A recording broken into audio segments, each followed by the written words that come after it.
Howdy, howdy, howdy. Welcome back, gang. It is Tuesday, and I'm sure you're wondering, are you going to be able to hear me this time as I'm talking? Is it going to start off completely silent? I don't know. I have no idea. But one thing I can tell you for certain is the Daily Dope is in the air.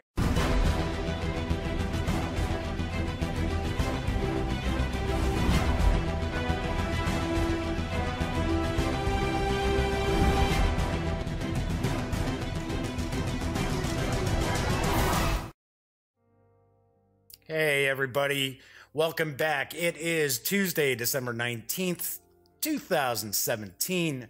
I am Jeff McAleer, your host for the Daily Dope, as well as the Grand Poobah of the GamingGang.com. I have to admit, past couple of days were really hectic. My mom was in town from Phoenix, who, if you were catching the show, say on Friday, knew she was coming in. Probably mentioned it. Well, I did mention it yesterday, but I was kind of running around, and I had gotten home just a few minutes before I was going to start the stream for the day yesterday, and I had, my news and things like that all put together, but I still wasn't completely prepped and good to go. So I do apologize if I was a little out of sync for the most part yesterday. So today I've got a really big show. Although there's not very much news to talk about today, but I thought, just for, not necessarily for laughs, but to be a little helpful for you, I was going to share a baker's dozen of last-minute games that are perfect for gift giving. And I am going to get to that in just a few moments. But first, let's dive into the news for the day. And my first item of note is the new issue of Dragon Plus is available. And it's packed with some sort of holiday-themed goodies. And you can get it either by downloading the app from Dungeon Mag. You can get iOS or Android. So I don't know if I'd be reading Dragon Plus on my phone, but I would certainly be checking it out on my iOS. I should say it's on my iPad 2 Air or on my computer, on my PC. Anyway, it is out today. So issue 17 has arrived, and you can go to dragonmag.com to check out interviews, free maps, and printouts. There is a Krampus-themed hunt for Avalon Hill's betrayal at Baldur's Gate, and quite a bit more. So that's kind of cool. I like the fact that you can score Dragon Plus absolutely free. And I'll be very honest, it's not jam-packed like issues of Dragon back in the day, or even Dungeon magazine back in the day. Usually clocks in around 30-some pages or so. But you can't complain because it is free. And one thing I want to point out too is, even if you don't run Dungeons and Dragons, let's say you're a GM and you run some other game, not even necessarily a fantasy game, I always recommend take a peek at the various different free e-zines that are out there, because it's very easy for you to actually pick up something that you can use in your own game. Granted, maybe you're not playing 5th edition. Doesn't really matter. There's usually some tidbits that you can get. And a good GM or keeper or dungeon master, whatever you want to consider it, utilizes tools from a variety of places. You always have a lot of tools in your toolbox, and you don't necessarily only focus on what's officially available out there for a particular game line. So I did want to mention the new Dragon Plus is available, and I'll be checking it out later on because I think it went up online this morning, so I didn't have a chance to take a peek at it. But I read it every month. I dig it. I think it's pretty cool. Hey, talking about utilizing game mechanics or game systems or campaign settings in another game, I've got a nice holiday gift news piece from the folks at Arcana Games, or it may be Arcana. I'm thinking it's Arcana, but I'm not positive. And it's a freebie, and it's currently available online from the fine folks over at not only Arcana Games, but Drive-Thru RPG. And this looks pretty neat. It's called Blood and Bone. And what it is, it's a game system, or it's a campaign setting, I should say. But it's also part of a game system from Arcana Games called, amazingly enough, Blood and Bone. But right now you can get the campaign setting, which is normally priced at $9.99, and you can get it absolutely free. Here's the dope. Blood and Bone is a dark and gritty fantasy role-playing game. Play as a ragtag company of sellswords, a savage band of raiders, or a gang of outlaws and thieves in the unique and deadly world of Asura. Create rich characters driven by human desires in stories fueled by war, intrigue, and exploration. The core mechanics is a simple, streamlined D20-based system, easy to learn and easy to use. Character customization is the heart of the system. There are no professions or classes. Instead, characters define themselves through an expansive list of unique traits. Half the book is a campaign setting, which can easily be used in another role-playing system. So that's kind of the scoop. Oh, thank you, John Harden. Merry Christmas to you as well. I appreciate you watching. Thank you so much for chiming in. Blood and Bone campaign setting is what's available for free right now on Drive-Thru RPG. There is a core book as well, and the info I was giving you there really is about the core book. But the campsite... Slow down a second, Jeff. Take a sip. There you go. Chatting a little too fast. And it's not as if the teleprompter's zipping by. So it isn't that. It was just, I don't know. Strangely enough, I was talking kind of fast. Anyway, the Blood and Bone campaign setting is what's available right now for free, which usually has the $9.99. But there is a campaign or a game system itself for Blood and Bone 2. So about the campaign itself, it focuses, as I mentioned before, on the dark and gritty land of Asura. In a world bereft of gods and magic, armies and intrigue shape the fate of the world. It includes 12 complex human civilizations unique to the world they inhabit. They break the mold of fantasy tropes and cheap historical reimaginations, or reimaginings, I guess we would say. That wasn't spelled correctly. Anyway, includes 30 detailed cities. It's fully illustrated, has a world map, talks about the gods, languages, names, and more. And this setting itself, as I mentioned before, is available in the core rulebook. So here's a bit of a thing about this Blood and Bone, is you can get the campaign setting. It's 37 pages. I understand it's just pretty densely packed in there. Rumor has it, I heard from, not directly from, but I heard through the grapevine, Arcana Games says that it really is about 100 pages of details and in-depth information, just really densely packed into 37 pages. So you can score that for free. Normally it's $10, well, $9.99. But the thing is, you can get the core rule book, which I believe is about 100 pages long, and it's $3 right now at Drive-Thru RPG. So if you check out the campaign system and you're like, hey, well, okay, I scored this for free, and you think, oh, this is cool, I'd like to see what this actual game system is like, then you can certainly go get the core rule book for $3. I mean, come on, $3. $3 isn't too bad. I will mention $9.99 for 37 pages. That seems a little high. As I had mentioned, news is pretty slim today, so I only have 3 news pieces, which is okay because there were a couple items I wanted to talk about today, and then I'm going to share 13 games for a last-minute gift-giving guide.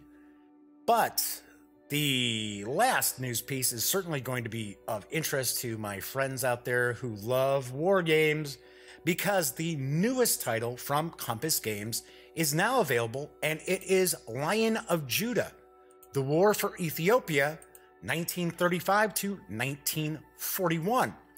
And here is the dope. Lion of Judah, The War for Ethiopia, 1935 to 1941, which I just sort of said, is a 2-player war game simulating 2 campaigns, so it's kind of 2 games in one. Both campaigns are located in the Horn of Africa, Italy versus Ethiopia in 1935 to 36, and the British Commonwealth and Ethiopia versus Italy in 1940 to 41. The scenarios all use a common rule set combined with scenario-specific rules. Regular units are mostly divisions, brigades, and regiments, while irregular units include warrior levies and tribal bands. Armor, transports, air power, and headquarters, which represent corps-level artillery assets, engineers, and administrative and command centers, are also represented. Lion of Judah has 1 large hex map and approximately 400 counters representing Italian, Ethiopian, Commonwealth, French, and German units. In addition to the military units, there are markers that track game and unit status, as well as several random event markers used in the historical scenarios for added historical flavor. Both historical campaigns have conventional and unconventional warfare. In 1935-36, the Ethiopian army engaged a conventional Italian army in the north and south, while at the same time fighting rebels and tribal guerrillas in the far-off corners of the empire. In 1940-41, it was the Italian army that had to face both a conventional, professional enemy, the Commonwealth forces, and Ethiopian guerrillas and Commonwealth special forces operating in its rear. To win, players must successfully manage both kinds of warfare, guerrilla and conventional. When invading Ethiopia in 35-36, the Italian player must invest resources to encourage trouble within the Ethiopian Empire, recruiting irregulars, bribing and encouraging rebellions. If the Italian player concentrates exclusively on the conventional military front, then the Ethiopian Empire will have a chance to concentrate its armies and achieve a resounding, glorious, Adawa-like victory over the Italian invaders. Highly doubtful. Similarly, in the 1940-41 campaign, the Commonwealth/Ethiopian player must raise rebel forces to force the Italian player to use desperately needed units to defend their lines of communications and cities. Furthermore, the Italian player has an Italian Prestige Index, which determines the chance of internal revolts. There's going to be an internet revolt. Yeah. That player must attack British-held territories and outposts as much as possible to keep his prestige high, especially early in the game before the full might of the Commonwealth army can be brought to bear. The uncertainty regarding Italian defeats in Libya, handled via event chits, adds further randomness, as it is not guaranteed that the British and Indian units that were historically available in January 1941 will arrive in time for the Allied counter-offensive in Ethiopia. Whew, that was a lot. According to Compass Games, you're looking at a complexity of medium. They give it a 4 out of 10. Plays in about 3 to 4 hours. I'm assuming that's going to be based on the scenario. And a complexity and medium. Just said that. And a solitaire suitability of medium to high. The time scale is 1 month per turn, and the map scale is 46 miles or 75 kilometers per hex. It is for 2 players, and it does work out pretty much above average as a solitaire game, according to the fine folks over at Compass Games. So, pretty cool. Compass Games does a lot of really impressive war games. Their component quality is really, really nice. Gotta be honest though, I have never actually sat down. To my knowledge, I have not played a Compass game. No, I don't think I have. Maybe over the years. I can't tell you. Anyway, so that is the news for today. Like I said, there wasn't a whole lot of news floating around. Of course, it's the time of year. You're not going to see tons and tons of stuff. I did run across a news item from one game company, but I've been focusing on this one game company a lot. And it's really not a game company that I have any sort of relationship with. So I sort of thought, well, I'll save that for later this week. I don't need to get that out right now. So, I do have my last minute gift giving guide, or games for gift giving guide, that I'm going to jump into. But I did promise yesterday that I was going to talk a little bit about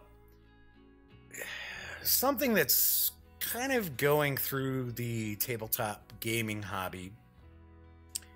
And it rears its head more often seemingly after conventions. So after Spiel, after Gen Con, after Origins, see a bit of this float out there, and it's falling into everybody's kind of calling it the haves, the have-nots.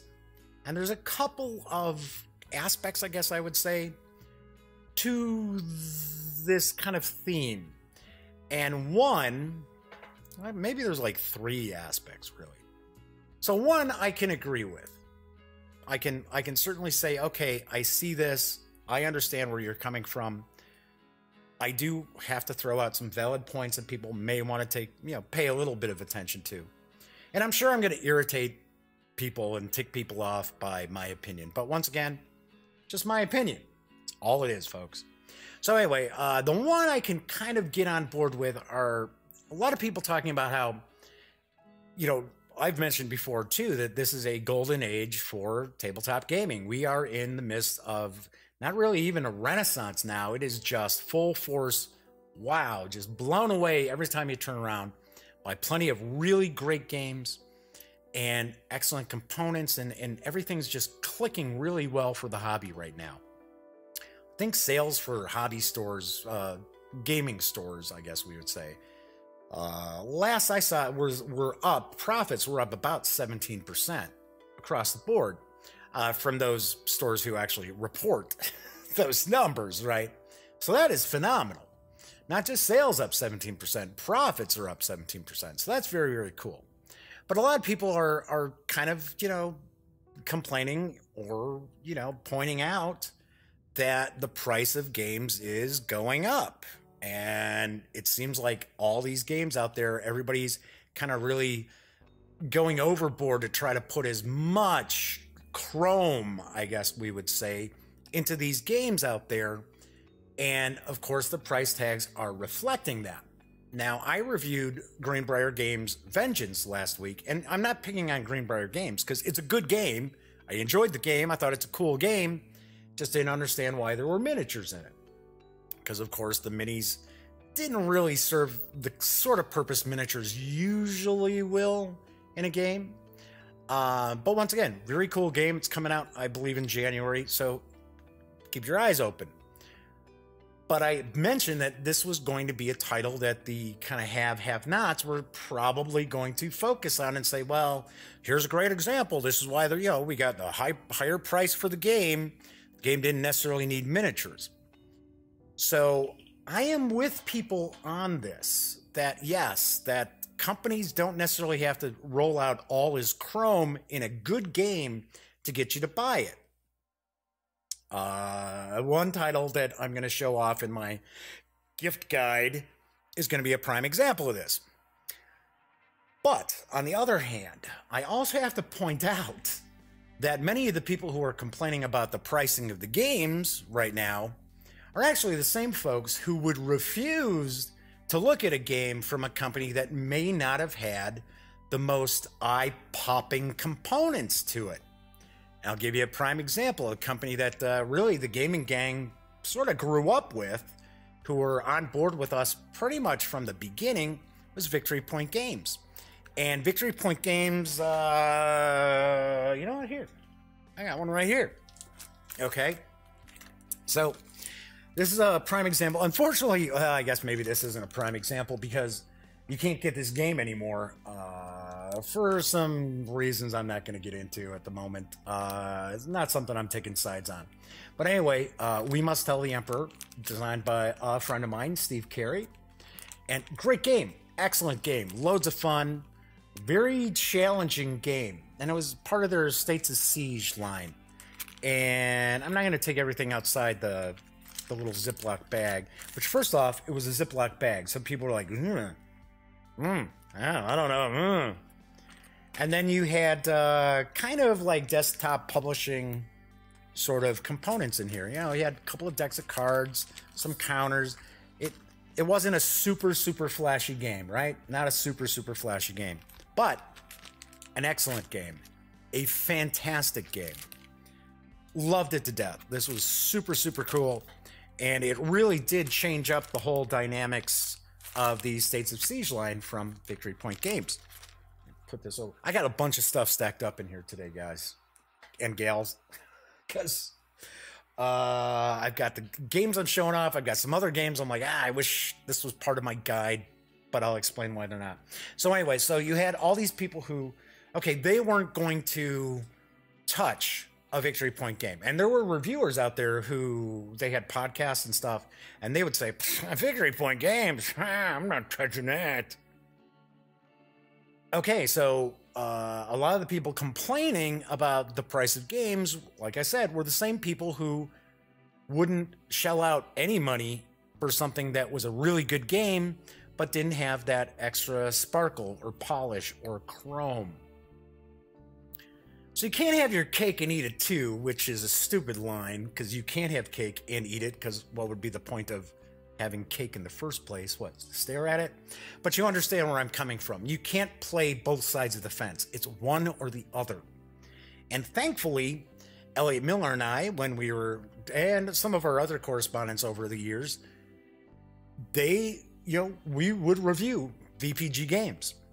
And I took a lot of flack for Dawn of the Zeds being my game of the year back in, oh gosh, what was it, 2012, somewhere around that, because it was bigger. It was a bigger Ziploc bag, but it was still pretty standard Victory Point game stuff. Anyway, so there's that aspect. So like I said, you can't play both sides of the fence. Which is it? Oh, well, they're too expensive now because they've got all these components and stuff, and they're all this polish and that. Okay, fine. I get that. But then again, you can't sit there and say, well, I don't want to buy this game because the component quality just isn't what I expect. It's just the way it is. So, like I said, I can understand people are sitting there, and I agree. I mean, there's some games that I'll see and I'm thinking, I don't know. Or I look at it and go, well, wait a second. It's got a $79.95 MSRP on that game? Really? Okay. And is this about dope? No, it is not about dope. Sorry, not about dope. It's the Daily Dope is the news, the scoop. So anyway, as far as when you're sitting there and you're looking at games that are out there, I completely understand if you're thinking, wow, you know, these are getting up there in price. I'm being priced out of the hobby. Which brings me to the other aspect, which I don't necessarily agree with, is a lot of the folks who are kind of the gaming have-nots. There's a lot of whining going on, and I see it when you've got people who are hang on a sec. So long. All right. There goes, yeah, see, once again, somebody from Twitter popping on who's basically a troll who just kind of pops in. So long, see ya. Adios. Okay, so anyway, so then we've got a lot of people who, and I see this when people who go to conventions and that take photos and they say, oh, hey, here's all the cool stuff I got at the convention. And even I've come back from conventions and said, oh, hey, this is what I brought back. Look forward to reviews and coverage and so on and so forth. And, sorry, Twitch. I said Twitter. Hold on a second here.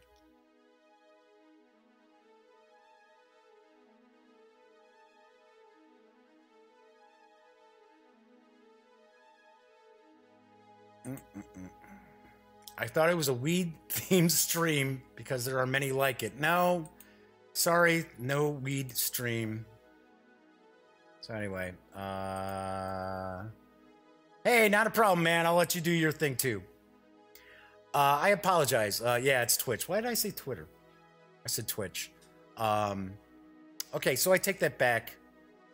This commenter seems all right. They're okay. They thought, hell, well, you know, maybe it was about smoking the ganja or something like that.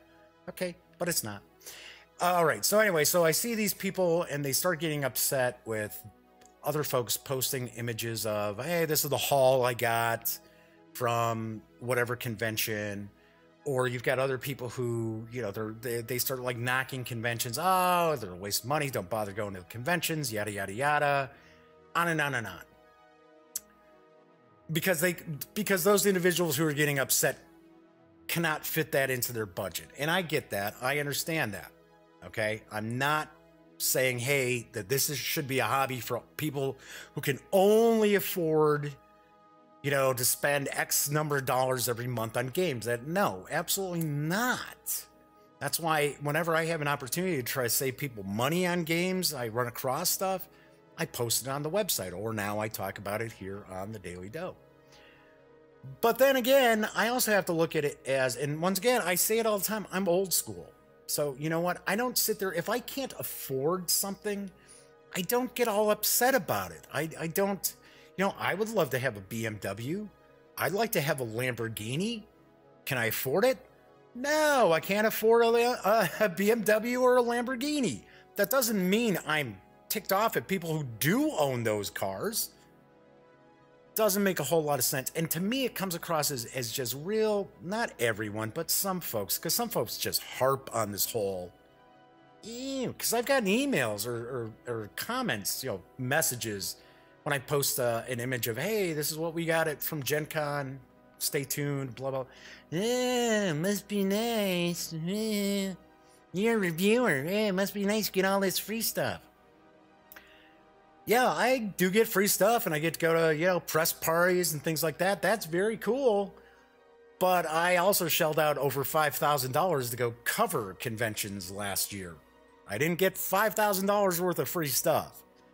So just chalk that one up to the side a little bit. But it's just this weird sense of entitlement that just is just flowing everywhere nowadays. So, oh, I can't have this. Ooh, well, No, I am not getting on board with that. I will agree that, yes, some of these games coming out are pricing people out of the hobby, and that is not fair. But I am not going to sit there and be like, oh, yeah, well, they shouldn't have it either then. So that's that whole gaming have not thing, which to me, it's kind of like irritating to see it, to see people who, you know, and I've seen other people come back, just gamers and stuff, posting, hey, I got all this good stuff. And then I see all these comments where it's like, it's like, give me a break. It's not that important in life. Why sit there and like walk on someone else's buzz? Speaking of the whole dope thing, right? So that kind of, yeah, it just sort of irritates me. But I do agree with, yeah, people are getting priced out of the hobby. Anyway, so much for that. So much for my pontificating. I swear comments sometimes throw me off my train of thought, too. Anyway, here, let me do something real quick here. Yep, there we go. Just was getting rid of something that I had clicked on in the chat. So, all right, moving right along. You may have noticed that off in the side here, I've got something. Is this all covered up? So it's all covered up because those are the games that I've showed off as far as a last-minute gift guide. And this is the criteria that I came up with as far as putting together this last-minute guide. It had to be games that you could go and you could get and have delivered before Christmas. Because to me, a last-minute gift guide doesn't make any sense. And yes, I have been getting emails from companies saying, hey, are you doing a holiday gift guide? Mind including this stuff? And it's sort of like, sorry, don't know what to tell you. I didn't ask for your email. And I'm not talking game companies. It's just weirdo companies just popping out of nowhere saying, hey, you got a gift guide this year? Share this stuff. Oh, would you like to send me some of that stuff? No. Okay, well, sorry. Anyway, so the criteria was that it had to be available, that you could get online, or you could possibly go to your friendly local game store and get, that it might be in stock there. But truthfully, you know, you have to keep in mind, a vast majority of people do not have a game store near them. Some people have a, you know, just an embarrassment of riches. They've got a bunch of game stores, but then other folks don't have any. They may have to go drive 100 miles to get to a halfway decent game store. So the whole point was, it's got to be stuff that is available. It's got to be stuff that I have played and I enjoy and I believe belongs in your collection. That is the other item. Plus, it had to be something relatively new. So that was the criteria. I have a bunch of games. I also have some games as well that I would have loved to included in the last-minute gift-giving guide, but you can't get them in time for Christmas, or they're out of stock, things like that. So anyway, so let's take a quick peek, and I'm going to give you the pricing. And what I did is I double-checked on Amazon about an hour before I went live to make sure that these are in stock. You can get them. They did qualify for shipping before Christmas, so on and so forth. And I've tried to include games of every kind of stripe as well. So the first game I'm going to take a look at is Exploding Kittens. All right, so, and yeah, I could leave it down there, but that's a lot of empty real estate, right? Okay, so, and I'm going to kind of tell little stories about these games. I'm not just going to say this game, this price, get it wherever, right? No, I'm going to kind of talk a little bit about each game, why I like it, and why I thought it was noteworthy, so on and so forth. So this is this one, I don't know if you can still actually pick this up. I know you can get the game, don't get me wrong. I know you can get the game on Amazon, but this was a Kickstarter backer exclusive.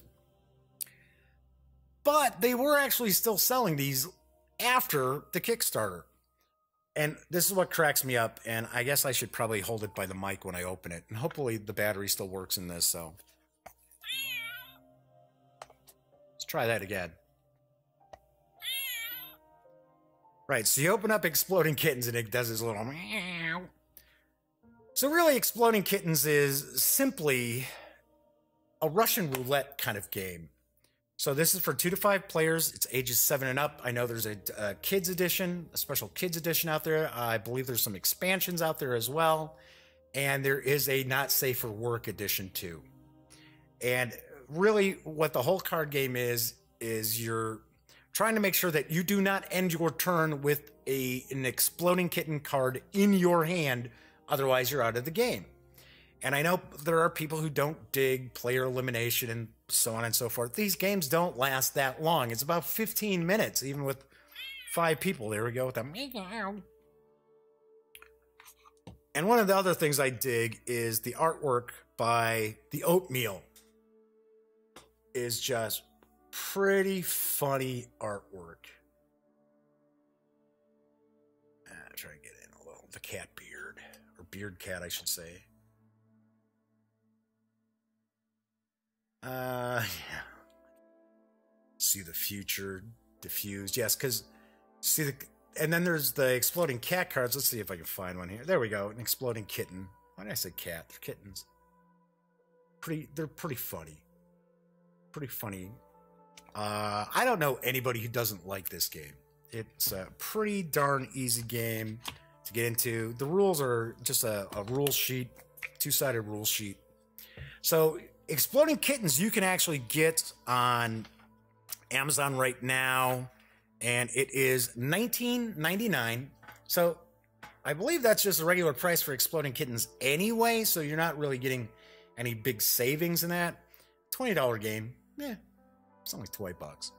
But it does qualify for the free shipping if your order is over $25, and it does qualify for 2-day shipping. So you could get this in your hands to give to somebody for Christmas. I don't like to, just say, oh, Christmas. There's Hanukkah, there's Kwanzaa, there's various different holidays, there's Festivus. So you could get it before December 25th. Let's say that. So there you go. So that's Exploding Kittens. I'm going to end up stacking all this stuff all over the place. The next from the fine folks over at NorthStar Games is Evolution. And this is the newest edition of Evolution to come out. And I do have to be honest, I really wanted to share Vegas Wits and Wagers because I really dig that game. Lots of people really, really love it. And it is not in stock, so you cannot get it in time for Christmas. But Evolution is.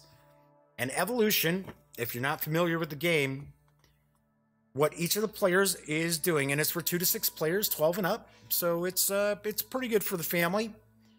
Each of the players will have these species that they're trying to evolve to survive.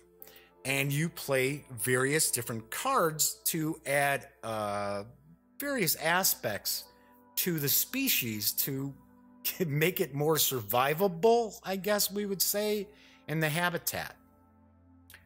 It is a lot of fun. It is a little challenging. The rules aren't difficult to wrap your head around by any stretch of the imagination. It's pretty easy to get into the game itself. And the one thing that I really do dig about it is fairly scientifically accurate as far as being a game. So it has been featured in Nature Magazine. It's been featured a lot of places. This is the new edition. So it's got the watering hole here, and you can actually score Evolution right now for $34.37. So that is a good percentage off through Amazon. And once again, this does qualify for 2-day shipping and free shipping too on the $25 and over. Now, of course, when I mentioned the 2-day shipping, of course, that means people who have Prime, as I try to put that over there. People who have Amazon Prime, they get that free 2-day shipping. And hello, Russell Higgins. Sups up? Just hanging out talking games. So if you've got the Amazon Prime, you get the 2-day shipping. If you don't have Amazon Prime, they're going to give you an option to get Amazon Prime, either monthly, pay a monthly fee, or pay for the year. But that also means that there is 2-day shipping if you don't want to get Amazon Prime. Okay, so next, I had to get something out here from my good friends over at Victory Point Games. And this is also designed by my good buddy, John Walsh. And John is a super cool guy. He's a history teacher out in California. And he has done some game designs for Victory Point Games. He's done some stuff with GMT, but not as a lead. Well, we won't even go there. But he has worked with GMT as well. Although he doesn't have any titles that he's the designer of that have been published. Cruel Necessity is super cool. I really, every chance I get an opportunity to plug, oh gosh, I told you I got stuff all over the place. Every opportunity I get to plug Dawn of the Zeds from my other good buddy Herman Letman, I do. I'm not saying there's anything wrong with Cruel Necessity. Cruel Necessity is awesome, but Dawn of the Zeds is no longer in stock.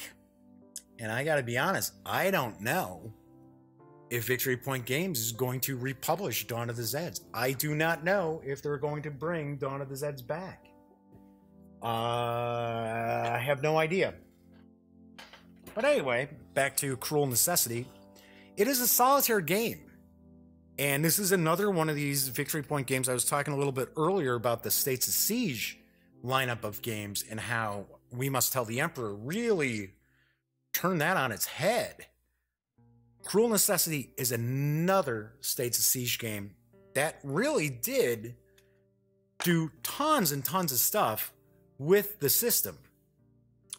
So what you're really doing is you're simulating the military, political, and religious struggles of the English Civil War. And I'm telling you, John Welsh has done an awesome job with this game.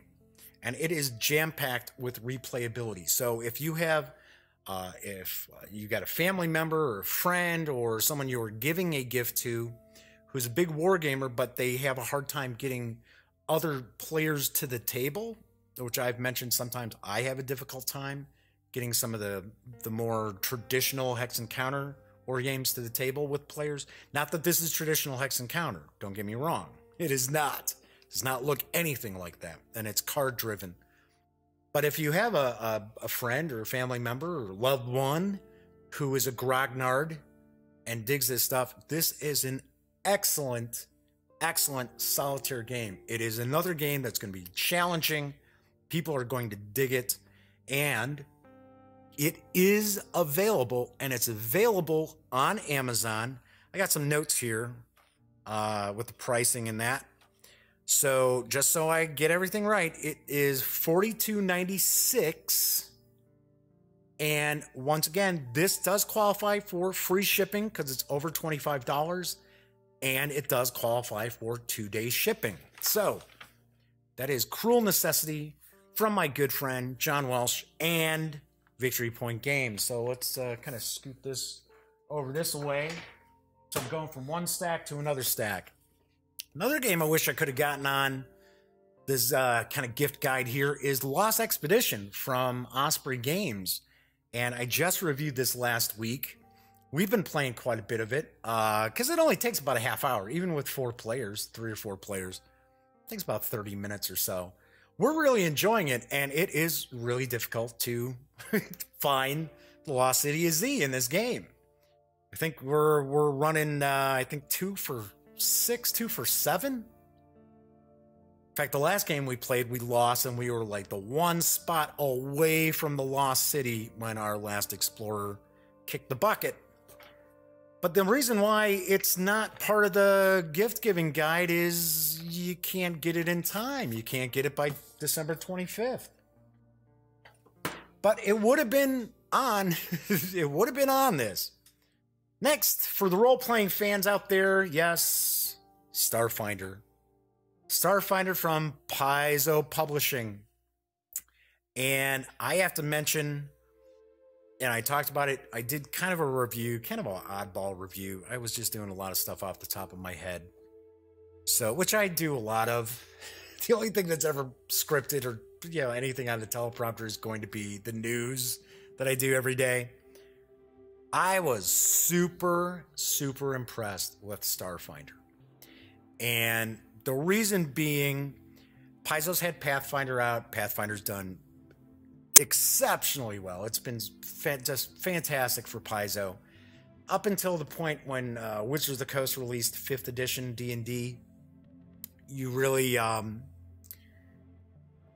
mean, there really wasn't anybody challenging Paizo and Pathfinder for the crown for RPG sales.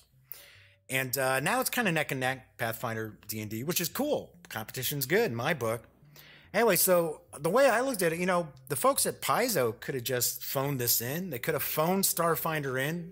And this is a massive book, and I paged through it in my review. Loads of cool artwork. Loads of goodies. They could have, the folks at Paizo, the design team, could have just said, oh, okay, let's just port all the Pathfinder races and things like that. into a science fiction setting, call it a day. We don't have to work all that hard. You can tell a lot of work went into putting together this core book, which is over 500 pages long. So here is kind of the rub as far as Starfinder. Getting the core book, the hardcover book, is a little tough. You can get it through Amazon. You can't get it as the bigger savings that if Amazon, it was coming directly from Amazon.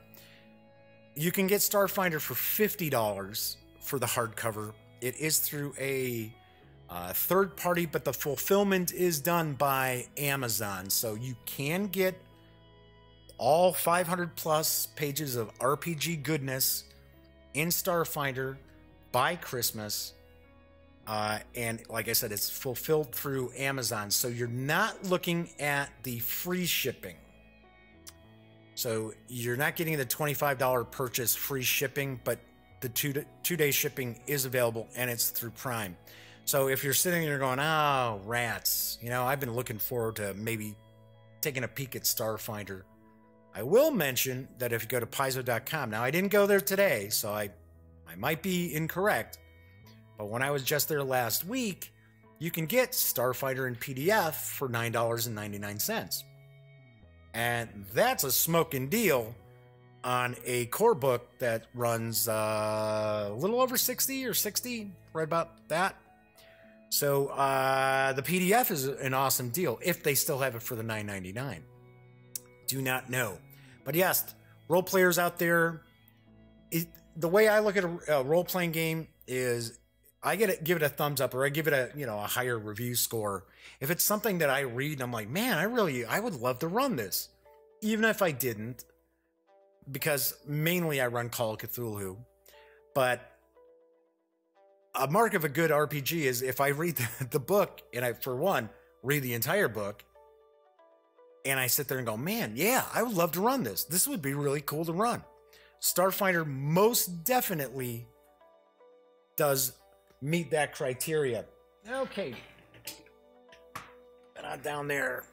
It's funny, I have like some open spaces and that floating around behind me because I was pulling some stuff off the shelf. Next up, for my friends at GMT Games, is 1960, The Making of the President, from Jason Matthews and Christian Leonard. I think that's how it's pronounced. I think it's pronounced Leonard. Grab a sip here.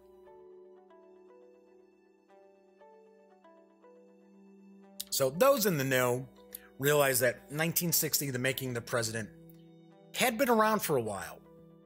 And I want to say the original edition, which I have behind me, I could probably cheat and take a look. Can't see the manufacturer, the publisher. Could have sworn it's Z-Man Games. And it was out of print for quite some time. And Jason Matthews has done other games with GMT. And my opinion, I'm not knocking Z-Man Games, right? I'm not knocking Z-Man Games at all. But when 1960, The Making of the President, came to roost with GMT Games, they just did a gangbusters edition of the game. Simply enough, if you are not familiar with it, I'll kind of hold this up a little bit. 1960, Making of the President, it's a two-player game. It's mostly card-driven. And what it is Richard M. Nixon and John F. Kennedy vying for the presidency in, you guessed it, 1960. And the component quality, everything about this edition, which 1960, The Making of the President, is from Z-Man Games, was a really cool game. Because, some folks, if they're not real up on their history, they may not realize that election was the closest election in, as far as I can recall, American history. If not, it is like the second closest. So this is a phenomenal game.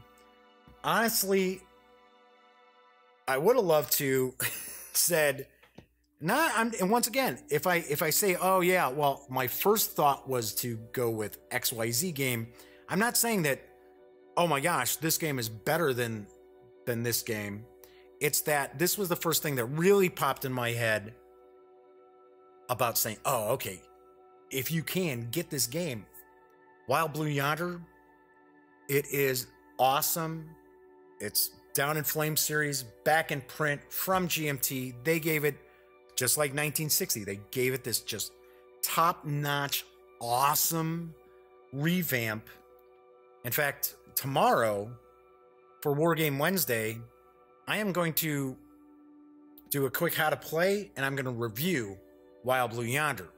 Only reason it didn't make my gift-giving guide is because you could possibly get this at your friendly local game store.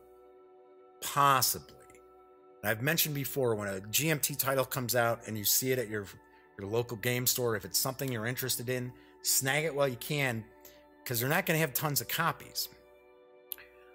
I would take a guess most gaming stores that got Wild Blue Yonder probably have already sold their 1, 2, or 3 copies, but you might be able to find it. It's just not available on Amazon. In fact, according to Amazon, I don't think it's going to be available until, I think it said March. So, don't know. But thankfully, I've got it. But anyway, 1960, The Making of the President, once again, awesome game. It's an excellent 2-player game. If you're a fan of Twilight Struggle, it's going to fit right in there. Of course, completely different theme and different mechanics in that. But if you like that tense, back and forth nail biter, you are going to love 1960, The Making of the President. And you can actually score 1960, The Making of the President. Where do we got it? Here we go. It's $65.53 on Amazon, and it does qualify for free shipping, and 2-day shipping is available. Now, some folks are probably thinking, hey, Jeff, you know, I've followed the Gaming Gang for quite some time, and I'm seeing some games that you've done unboxings for, but I haven't seen any reviews yet. And I kind of talked about how it takes me a little bit longer to do reviews. But something else that I want to point out is I did really kind of start bouncing around that I was going to do a daily show. I was thinking it was going to be a podcast originally, and because I had done that previously for the Gaming Gang. And we did a charity event for Extra Life, and I really got a huge kick out of it. And I decided, you know what, I'm going to do live. But I needed to kind of assemble some stuff and purchase some equipment and so on and so forth. So some of these games, you are going to see reviews or how to plays live on the Daily Dope. There are some kind of bigger games out there that I've got that I haven't kind of rolled out a lot of coverage on this show yet, simply because I'm trying to iron out all the, you know, weird little technical glitches and stuff. I don't want to be sitting there going, wow, this is the hottest game that people are looking forward to, and boy, this video is just terrible. And you can't hear me. You know, just like yesterday, started off the show. It's like, yeah, you see me, you know, doing my little intro piece, and I'm like, blah, blah, blah, blah. You didn't hear anything. Stupid me had forgotten to turn the gain up. So, next title on the list is from my good friends over at GreenBrier Games, and it is Apocalypse 2 Defend the Burbs. And I'm telling you, there are zombie games are a dime a dozen. Let's be honest, they really are. I can probably count on one hand, how many zombie games I think are really, really excellent. Dawn of the Zeds is one. Rise of the Zombies from Dan Verson Games is actually really, really cool. I don't know if it's still in print. So Apocalypse 2 Defend the Burbs is excellent. And it is a pretty heavy game, pretty hefty game. Oh, sure, Jeff, don't put the box top on right the last time we played. So the cool thing about Apocalypse 2 Defend the Burbs is there's a real story to it. So you start off and you kind of learn the rules of the game, and you get this safe house, and then you got to try to repair this truck at the safe house, and then you're going out and you're exploring different areas, and there's kind of a create your own adventure sort of aspect to the scavenging portion. You've got different characters, and characters can get better. Of course, the characters can get sick, they can get injured, they can get killed. It's just, there's like tons and tons of stuff going on in this game. And one of the things I really like when we're talking about a thematic game is, do I play the game, and when I finish the game, do I have a story to tell? I mean, for me, that's really the whole point of having a thematic design, is that you can go do this, this, this, this, this, and then when you're rehashing, talking about the game with other friends, or maybe somebody who wasn't at the gaming table, then you're sitting there going, oh yeah. So then we went to the school hoping that we could find some supplies, and then this happened. And then that night we got attacked by X number of Zeds, and the big boss Zed, because there's different mutated bosses, because it's not just zombies. During the zombie apocalypse, the powers that be decided, okay, well, let's drop some biological weapons, let's drop some nukes. So you've got biohazards and radiation hazards and stuff like that. There's mutations that are actually good for your characters. This game is jam-packed. And I always say it, it's kind of funny. I did a review of it. You can see the video review. And the review is about 90 minutes. That just gives you an idea of just how jam-packed Defend the Burbs actually is. Here's the super, super cool thing. So Apocalypse 2 Defend the Burbs is available on Amazon. It is available in what I feel is a steal, $44.99. It is available for free shipping, does fall into that $25 order, free shipping, and 2-day shipping. I'm telling you, if you got friends out there who like zombie games, big Walking Dead fans, you cannot go wrong with... Nothing says Merry Christmas like the Undead, huh? Right? I'm telling you, this is a fantastic game. Don't miss out. And like I said, huge savings right now on Amazon. So there we go with Defend the Burbs. So we're almost to the halfway point. I would be remiss not to include something from my good friends at Alderac Entertainment Group. One human hand or one zombie hand, according to Russell. Not sure what you mean. I don't know, sometimes I'm just talking and I don't even know what's coming out of my mouth. So with Lovecraft Letter from Alderac Entertainment Group, or as I always joke around, for those of us in the know, refer to as AEG.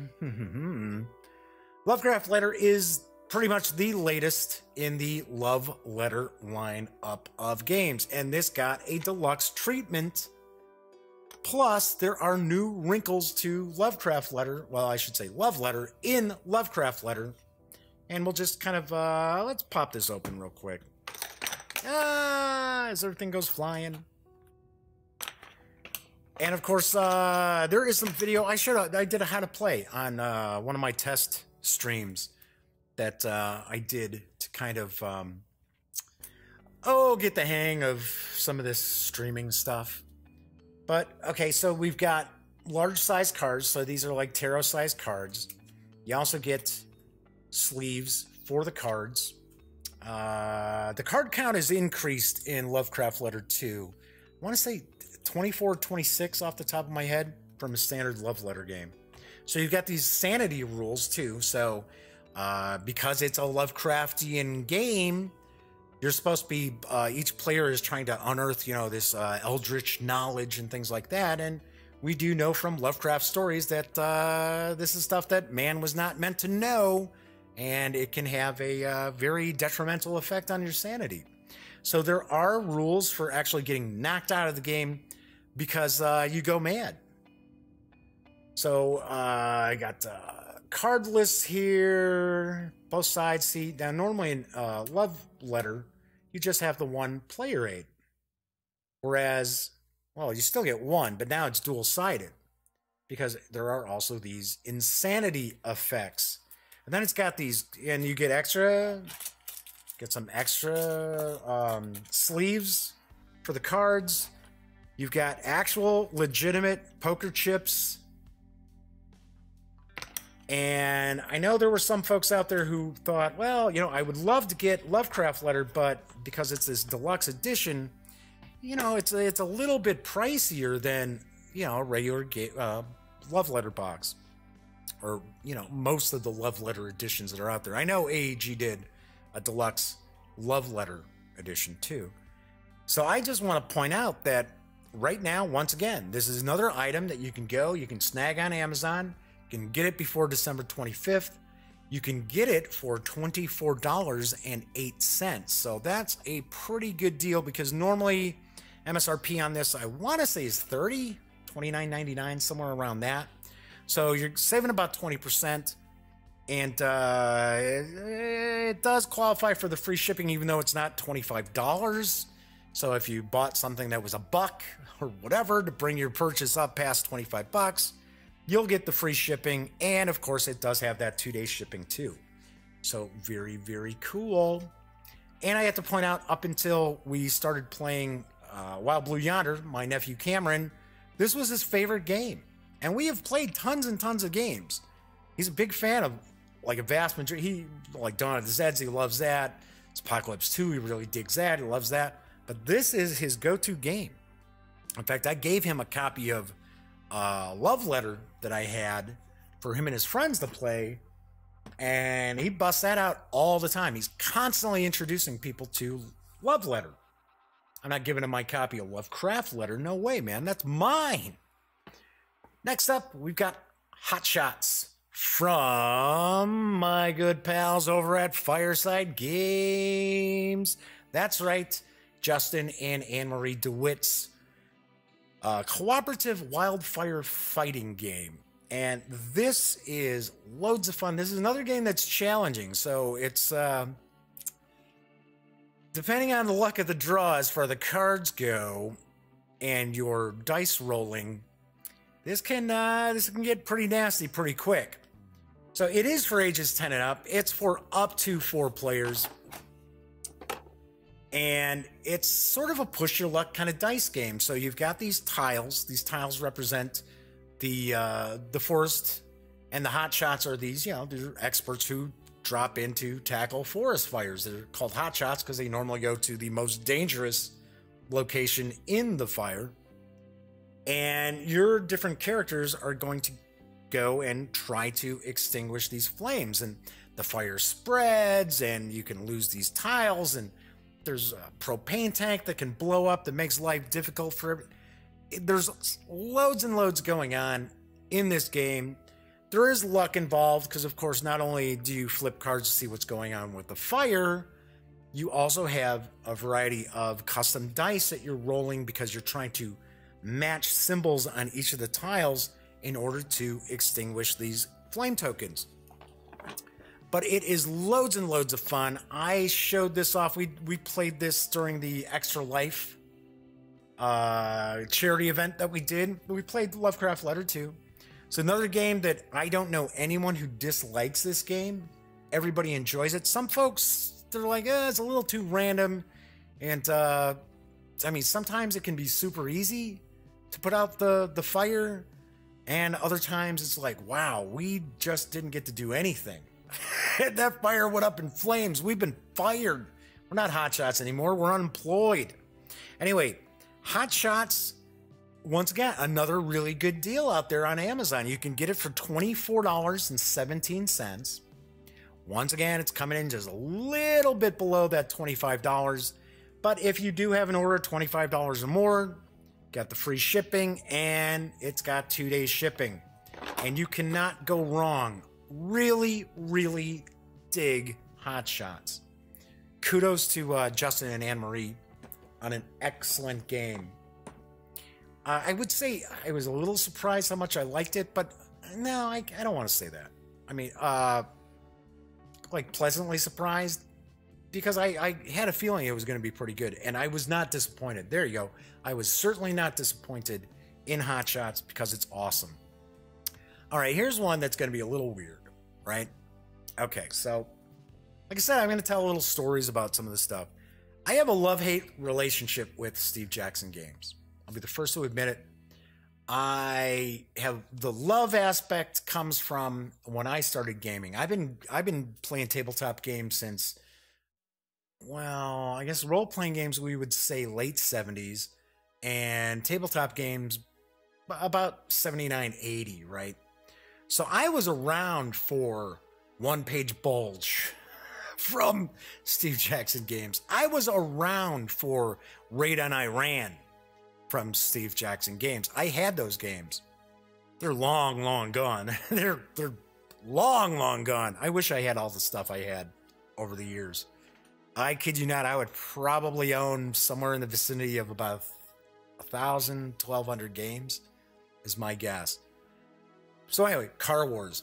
Another prime example. Loved Car Wars. And I love how people out there always argue with me that Car Wars was first available in a clamshell plastic box. And it's like, no, it was not. It was in kind of a Ziploc baggie for, I think it was $3.95. And I mean, right there, I was hooked. So Steve Jackson Games plays an integral part of my development in gaming. Even with Melee and Wizard and what eventually became the Fantasy Trip, all that stuff. Now let's flash forward. Okay. And I'm not picking on Steve Jackson Games because there are other companies who are like this. And I'm sure longtime followers of the Gaming Gang are thinking, geez, Jeff, you never actually really released any Steve Jackson Games news. Why are you sharing Munchkin Deluxe as something for a great gift idea? And the reason I really don't share much from Steve Jackson Games is they're just a very difficult company for me personally to work with. I don't know if it's because they don't like me or what. I can't tell you. But I used to go to like Gen Con every year, did an interview with a representative from Steve Jackson Games. Had a great time, a lot of fun, kidding around. I kid around a lot in my interviews if you ever see any of the convention coverage. And then it would be, how come you guys never have sent me a single thing to review? One item, nothing, not even a booster pack for Munchkin have I ever seen from Steve Jackson Games. And no one ever gave me an answer to it. So it was kind of like, and like I said, I'm not picking on Steve Jackson Games, because there are other companies like this who really don't get much play through the Gaming Gang, that it's a one-way street. It's, yeah, get our news out. Talk about us, talk about us, talk about us, talk about us. And then it's like, well, you know, running my website and traveling to conventions and things like that isn't free. You mean you can't swing out a review copy of something? So that's why you don't see this kind of stuff. So I am actually putting all of that aside now. So if anybody from Steve Jackson Games is floating around out there watching this, which I highly, highly doubt, that's all in the past. I want to focus on what I remember as great things from Steve Jackson Games. If you guys never send me something, whatever, that's fine. Probably still won't post your news, but anyway. So Munchkin Deluxe makes my gift-giving guide because as much as this game has been beaten to death by Steve Jackson Games with umpteen expansions and all this other stuff, it still is a really fun game to get involved with and to get people started in the hobby. I will probably actually do a how to play Munchkin video at some point in the near future, simply because it's not a difficult game to wrap your head around, to get started with, and so on and so forth. And like I said, it's still loads of fun, especially for, you know, people like fantasy games and stuff like that. And the deluxe edition, and I had mentioned, you know, I was doing stuff that's, you know, fairly recent. This deluxe edition didn't come out that long ago. I believe this is a 2017 release on this.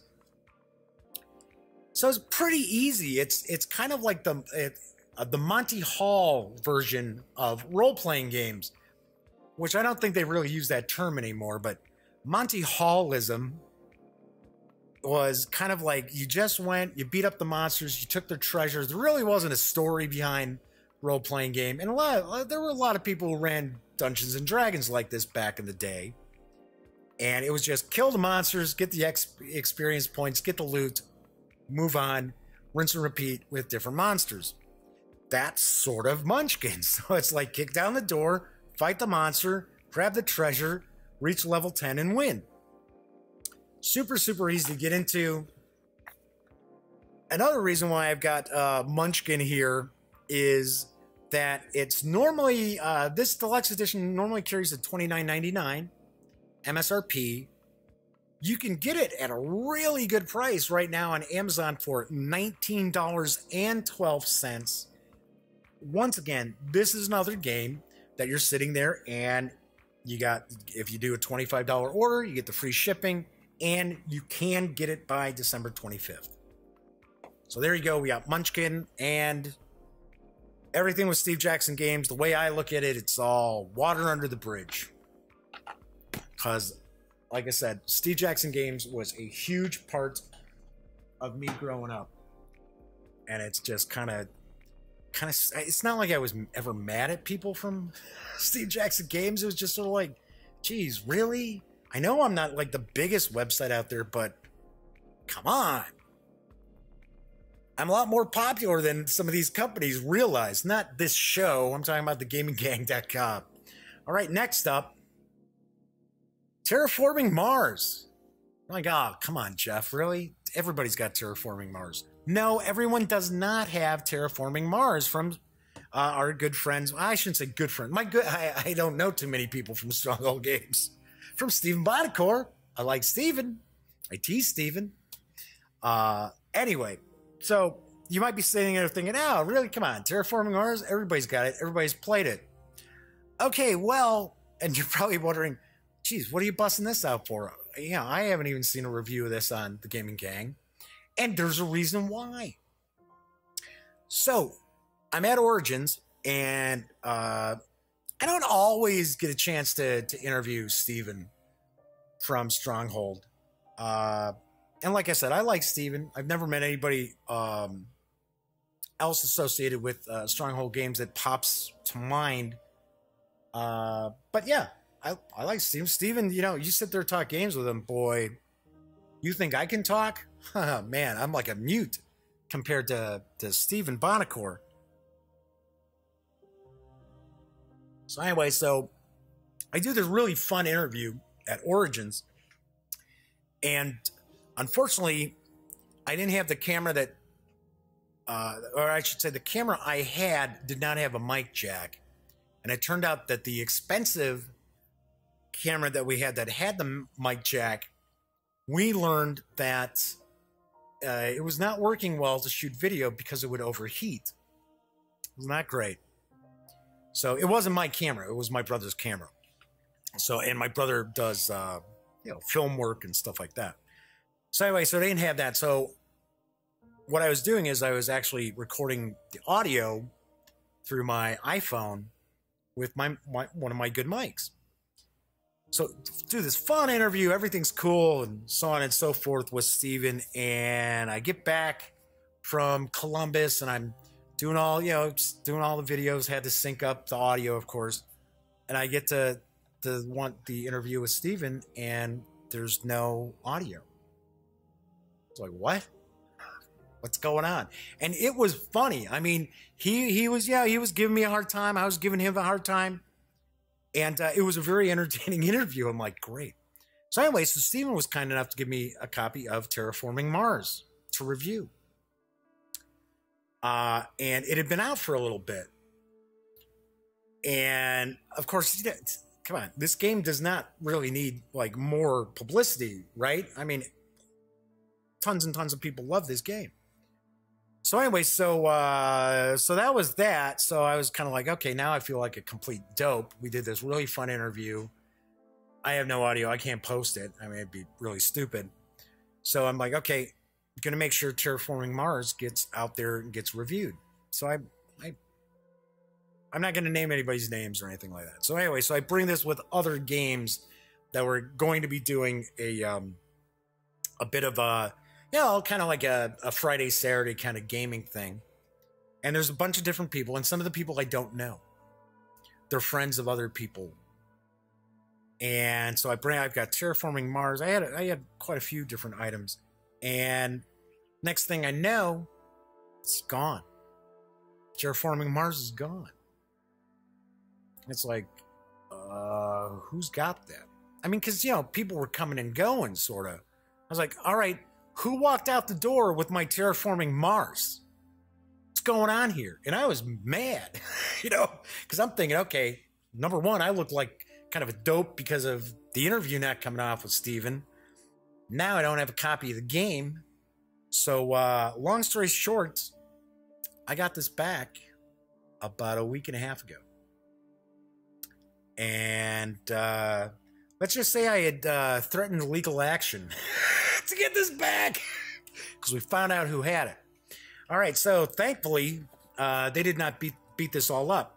But as far as recommending Terraforming Mars, there are all these games coming out now that's all about terraforming different planets or going out there and colonizing the galaxy or the other areas of the universe and so on and so forth.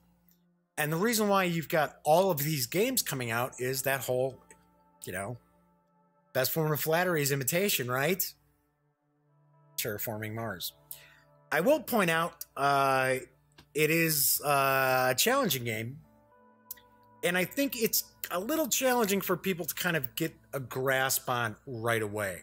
You have to play it a few times, kind of find out how the mechanics all interweave together to make up the game. So Terraforming Mars is on my gift-giving list because, number one, the second expansion is coming out on New Year's Eve, which is a strange day. I don't know if that's really the date. Maybe that's the order date. And it is Terraforming Mars Venus Next. So that's going to bring more focus onto Terraforming Mars. And you can get Terraforming Mars at an awesome price on Amazon right now. Off the top of my head, I want to say that Terraforming Mars carries an MSRP of $59.99 or $95, somewhere in that vicinity. You can get Terraforming Mars for $45.95 on Amazon. You can get the 2-day shipping. It is eligible for 2-day shipping. This is another one that it's not actually directly through Amazon. It's through another party. But Amazon does do the fulfillment on the shipping, but you're not going to get free shipping. So unless you got Prime, I'm pretty sure Prime allows you to do that. So you can score Terraforming Mars for $46, and in my opinion, that's a steal. So we've got that. So we've got Terraforming Mars. Moving right along, I've only got a few left, but another game I wanted to mention that I would have included, as I'm kind of moving these stacks around, is Night of Man from Mark H. Walker over at Flying Pig Games. And this one came out, I think it was late last year it came out. So it's not exactly, there we go. And all these games, this pile of games in my hand, and I'm trying to put them down and talk at the same time. And of course, I'm away from the mic, so I'm sure I kind of faded out a little bit. Anyway, Night of Man is an excellent science fiction war game that plays differently than a traditional kind of war game. It's pretty easy for people to wrap their heads around. And of course, what it is, it's these aliens have invaded our new overlords, so they have been in charge for a while. And humanity's last resistance is going up against these aliens. And there's no dice. All the combat is resolved through the decks. So that's very, very cool. There's the action deck of cards. It's got big, chunky counters. A lot of fun. We've had a lot of fun with this. It's very cool. Only problem is, couldn't get it by Christmas. So So you can go over to Flying Pig Games and grab yourself a copy, but you couldn't get it by Christmas. So let's go back to role-playing. And I would be remiss not to point out Call of Cthulhu. Anytime I can recommend somebody pick up Call of Cthulhu, I always do. The 7th edition came out last year. It's excellent. There are a couple of little things I take a little issue with, but I'm one of these people who I don't run a role-playing game as it's written anyway. It's just me. I'm not playing in tournaments and running tournament games or anything like that. I'm not sitting here doing, a show where I'm the game master for a bunch of people and stuff like that. I can run a game however I want to. So, and you might be sitting there going, well, geez, Jeff, how come you're sitting there with this anniversary edition from 2011? And it's really because I don't own the 7th edition of Call of Cthulhu in print. I have it in PDF. I should still leave it out there while I'm talking. I have it in PDF, and it's fantastic. It is excellent. Chaosium did a really, really nice job. A couple of little things they could have ironed out a little bit better. The chase mechanics, the chase rules are what I don't really care for, so I threw those out. But anyway, you could get the hardcover Keeper's Guide and Investigator's Guide, or Keeper's Handbook and Investigator's Guide in hardcover from Amazon at a savings. You can get the Keeper's Core Book for $46.16. The Investigator's Core Book is $38.64. And they do qualify for that 2-day shipping, and combine them together, you get the free shipping too. So every chance I get to say, hey, if you like horror games, if you're a Lovecraftian fan, and you have never checked out Call of Cthulhu, you really owe it to yourself. And of course, they're available in PDF too. That's how I've got mine. In fact, I'm a fan of PDFs. All right, I've got 2 games left. And Tiny Epic Western. Okay, Tiny Epic Western isn't super, super new. But I have to point out, it was the first game. It's the only game I have tried from Gameland Games. It's the only game in the Tiny Epic lineup. And funny story with Tiny Epic Western, Elliot and I were at Gen Con. And yes, we were getting, review copies of stuff too. Yes, okay, so yeah. Okay, so they're going, so doing your have-not thing. So anyway, so the stuff we were getting was there was a lot of big epic stuff. And my last item, when I show you, that's one of the big epic releases that came out. And Elliot and I, we like to play stuff at night after our convention coverage, and we go out, grab something to eat, and grab a drink or whatever. So we were kind of like, geez, but everything we've got isn't something that we could kind of dive in and learn relatively quickly. It's all pretty meaty stuff. So we had about, half hour to go before the exhibit hall would close for the night. So Elliot's like, okay, well, I'll tell you what, we'll go buy a game, and I'll go as high as this much, and what do you think? We got, this item, blah, blah, blah. So we're kind of walking around, and then Elliot keeps going, well, wait a second, what about XYZ game? Or, hey, what about ABC game? So Elliot says, hey, have you ever played any of the Tiny Epic games? And I said, no, I haven't. And he said, no, me either. We should check that out. So this is like the 4th game that we're kind of heading off to go try to take a look at. Now, we haven't gone to any booth. Every time we start making our way to a booth, Elliot's like, well, what about this game? So anyways, get over there, and the Gameland game booth is pretty much just, and this is like Saturday, 5:30, right? They look like they've sold out of everything. I mean, really, there was hardly anything left at the booth. So anyway, try to make a long story shorter. We start talking to the one guy there, and I said something like, so we're game reviewers here, and we're actually going to go buy a game. Why should we buy this game? Because Tiny Epic Western was the only only release that was still available there. So the guy says, "Oh, hey, I'll let you talk to the boss here. He knows all about it." So anyway, so we start talking. I'm sitting there. I'm like, I know this guy. I know this guy from somewhere. So Michael Coe from GreenBrier Games. Turns out I had done an interview with him when he was partnered up with Crash Games. And he's like, "Oh my God, yes, I'm standing here talking to you." And I'm like, "Where do I know this guy from?" So anyway, so Michael was kind enough to actually give Ellie and I both a copy of Tiny Epic Western, designed by Scott Alms. I think it's Alms. I apologize if I'm not getting this right.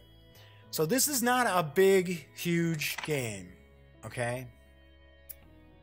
Pretty small footprint, easily throw that in a backpack. I'm going to tell you right now, this game is jam-packed with gameplay. We have had loads and loads of fun with Tiny Epic Western. It is just a blast. And there's enough randomness, because what you're basically doing is you're trying to become the big boss of this Western town. And you do it through owning buildings and by acquiring stocks. There's 3 different stocks that you can have. And all the little mechanics all just play together so well. And this is another game that I have yet to introduce somebody to that just didn't really dig this to death. And it's for 1 to 4 players. There's even solitaire rules in here. And it plays in, I think we've played it in about 45 minutes. Maybe when we were teaching some new people how to play, maybe about an hour. But it is loads and loads of fun. I really enjoy it. I know it's not super, super brand new. But, I mean, this is a title where I was like, wow, I really want to see some other Gamelin stuff. I really do. And you can get Tiny Epic Western. I believe this is normally a $30, $35 MSRP, maybe even a little more. I don't know. Even though it's pretty small, like I said, it's jam-packed with goodness. It's got meeples and cards, and this was kind of like the deluxe edition. It's got the little bullet dice. Anyway, regardless if it's $30, $35, $40 MSRP, you can right now get this for $20.83 on Amazon, and it does qualify for 2-day shipping and free shipping, so you cannot go wrong with Tiny Epic Western. So that is my 12th game. I have one last game that I am definitely going to recommend. I have not actually put together a review yet. This is one of those kind of epic games that I was like, okay, I'm going to hold back a little bit because I am going to include this when I start doing the new live show. And it is This War of Mine, the board game. It's from Galakta Studios, released through Ares Games here in the US. And This War of Mine is really pretty much took the world by storm as far as the video game. I don't know if you can really talk about like a game being important or kind of discussing like, you know, covers important messages. I'm sure you can more in the video game market as opposed to like tabletop gaming. But This War of Mine, the board game, is phenomenal. It is amazing. It's amazing how so much of the actual video game is carried over into the board game, because it's you're basically, if you're not familiar with it, which amazingly I'm sure there's probably some folks out there who have not heard of This War of Mine, the video game. You're civilians who are caught in the middle of a war going on, and you really have no dog in the fight. You don't have a side. You're a civilian, so you're at the mercy of these two warring factions, I should say, and effectively pretty much a civil war. So your whole premise is you need to survive, and you need to have your group survive until a ceasefire is announced. And I will point out, A lot of times you've got games out there and there's, there's miniatures and I mean, this game is just chock full of stuff. But I will want to point out that, many times, and I've talked about it even on just a few episodes of the Daily Dope I've done, that a lot of times you'll see a game that's like, oh, for 14 and up, ages 14 and up. And you see that in the US a lot because of the components in the game. It doesn't mean that younger kids can't learn how to play the game. It's just that, hey, it's 14 and up because we don't want to get into any legal problems. This War of Mine is recommended for ages 18 and up. It does have mature content in it. Not, weird, bizarre stuff. But it is made for, a mature gamer. Because there's a lot of terrible, horrible things that can happen in war. And many of them are reflected in the stories in here. There's like a story journal. And every game is different. It is also a very challenging game to make it to the end. This is a phenomenal game. I don't know if I'm going to do a game of the year. Well, hey there, Theo8221. I don't know if I'm going to do like game of the year, games of the year. I always feel kind of weird doing that. Simply because it's not like I go and get to see every single game that's produced. But I got to be honest. If I were to do a game of the year for 2017, this War of Mine, the board game, is probably going to be right in it. Right there in the thick of things.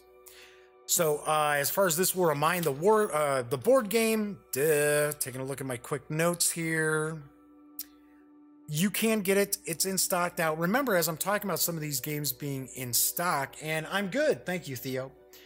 Some of these games, all these games being available through Amazon. I do want to point out there are some where they're saying there's only 2 left in stock, 5 left in stock. So if you're interested, by all means, you want to go check it out. But this is actually carrying, you can get it for $54.90, which is an awesome deal because for some strange reason, I want to say that I think the MSRP on this War of Mine is $79.99. Maybe it's $69.99. But you can get it at a really, really good deal, and you can get it in time for December 25th. Don't really want to say Christmas, but get it by Christmas and save some dough. And it does have the free shipping, and it's available for 2-day shipping. So there you have it as far as my recommendations as far as last minute buying for the holidays. Every one of these games that I've talked about, you can get. They are available from Amazon. I do not have any sort of affiliation with Amazon. So it's not like I'm sitting there going, oh, okay, so if you go to my website and you click on, I'm going to have all this stuff up there for the buying guide. Just click on these things and I'll make a little money. No, none of that. Only thing I've got when I talk about like Drive-Thru RPG. Yeah, the Gaming Gang's an affiliate there, so we get a little bit. But no, I'm just sharing this because these are awesome games. You still have time to pick them up. You're going to save money on them. And you can get them shipped in time because they will arrive by December 25th. Anyway, so not too shabby. Hey, 90 minutes, clocked in a little over 90 minutes today. I was a little worried with no news in that I was going to run pretty light on time. But yeah, because I'm trying to do about 90 minutes a day. Anyway, so thank you so much for watching once again. When you are not checking out the Daily Dope, be sure to go over to thegaminggang.com for the latest in gaming news, reviews, comics, movies, TV. Come on, by now you know the drill. Get your geek on at thegaminggang.com. I will be back tomorrow for Wargame Wednesday, and I am going to feature how to play Wild Blue Yonder, as well as a review of Wild Blue Yonder. And if I can squeeze it in, I may do an unboxing of Next War Poland. I'm not sure. I think that'll have more to do with how much news actually pops up between today and tomorrow morning. So regardless, once again, I'm Jeff McAleer. Thanks so much for watching. Until tomorrow, enjoy your Tuesday.